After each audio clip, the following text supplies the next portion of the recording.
Եվս մեկ անգամ օգտագործելով առիթը ցանկանում եմ հորդորել մեր ազգաբնակչությանը, որպեսզի չգտնվեն օրվա շոգ ժամերին արևի ուղիղ ճառագայթների ներքո, հաշվի առնելով, որ արևի ուլտրամանուշակագույն ճառագայթները կարող են վնասակար ազդեցություն ունենալ մեր օրգանիզմի համար, մասնավորապես կարող են առաջացնել բշտիկներ, այտուցվածություն, քոր, ընդհուպ մինչև քաղցկեղի որոշակի տեսակներ։ Եվս մեկ անգամ կուզենայի նշել, որ օրվա շոգ ժամերին, մասնավորապես 11-ից 17 նոկատ ժամանակահատվածում խուսափենք արևի ուղիղ ճառագայթների գտնվելուց եւ հնարավորինս կանխարգելենք, կանխարգելիչ միջոցառումների շրջանակում առաջարկվում են մասնավորապես լայնեզր գլխարկներ, բաց գույնի հագուստ, ընդհուպ որոշակի քսուկներ մաշկը ծածկելու համար։ Առաջարկվում է նաև օգտագործել հեղուկներ, մասնավորապես ջուր, հաշվի առնելով, որ մեր օրգանիզմի լիարժեք կենսագործունեության համար բարձր ջերմաստիճանի ժամանակ անհրաժեշտ են որոշակի հեղուկների ավելացում։ Միևնույն ժամանակ կցանկանայի նշել, որ քրոնիկ հիվանդություններ ունեցող մարդիկ, ովքեր ունեն սրտանոթային կամ միզասեռական համակարգի հետ կապված քրոնիկ հիվանդություններ, անպայման խորհրդակցեն իրենց բուժող բժիշկի հետ եւ հնարավորինս անցկացնեն պարկած վիճակում օրվա շոգ ժամերը, որպեսզի կարողանանք ապահովել օրգանիզմի նորմալ կենսագործունեությունը։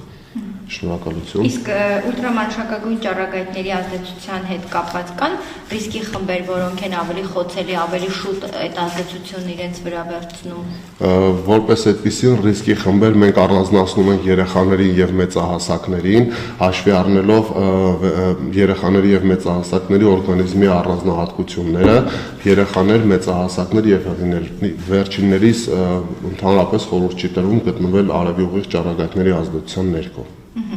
Նշեցիք, որ բշտիկներ, այտուցվածություն, նույնիսկ քաղցկեղի ռիսկ կա։ Մի փոքր կմանրամասնեք, դա օրինակ, չգիտեմ, տևական ժամանակ ուլտրամանուշակագույն ճառագայթների ազդեցության տակ գտնվելու պարագայում կարող է լինել, թե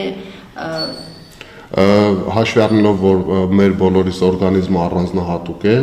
ցանկալի չի որևէ մի դեպքում գտնվել արևի ուղիղ ուլտրամանուշակագույն ճառագայթների ներքո, այսինքն ժամանակահատվածը կախված է օրգանիզմի առանձնահատկություններից։ Բնականաբար կարճ ժամանակահատվածում դժվար թե որոշակի խնդիրներ լինել, բայց հստակ նշել րոպեներ կարճ ժամանակահատվածի տեսանկյունից իրատեսական չեմ համարում, հաշվի առնելով օրգանիզմի առանձնահատկությունները։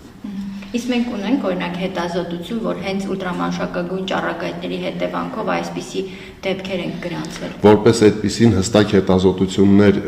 ես այս պահին չունեմ, կարծում եմ նաև որպես այդպիսին հստակ հետազոտություններ իրականացնելը դժվար կլինի, հաշվի առնելով, որ նշված գործոնների առաջացման պատճառները բազմագործոն են, այսինքն կարող են այլ պատճառներից էլ առաջանալ եւ մի գործոնի դեպքում չի առաջանում նշված խնդիրը, բայց արևի ուլտրամանուշակագույն ճառագայթները շատ մեծ ռիսկի գործոն են հանդիսանում նշված խնդիրների համար։ Այն կանխարգելիչ միջոցառումներից խոսեցիք, երկարաթև հագուստ կրել, բաց գույնի հագուստ կրել, գլխարկ դնել, արևապաշտպան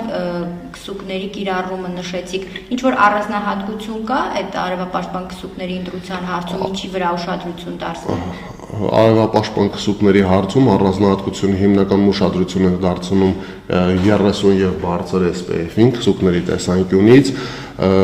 եւ որևէ այլ առանձնահատկություն այս պահին նշել չէի ցանկանա, ուղղակի կնշեի բաց գույնի հագուստ, հնարավորինս բամբակյա հագուստ, որպեսզի արևի ուլտրամանուշակագույն ճառագայթներն անդրադարձնեն։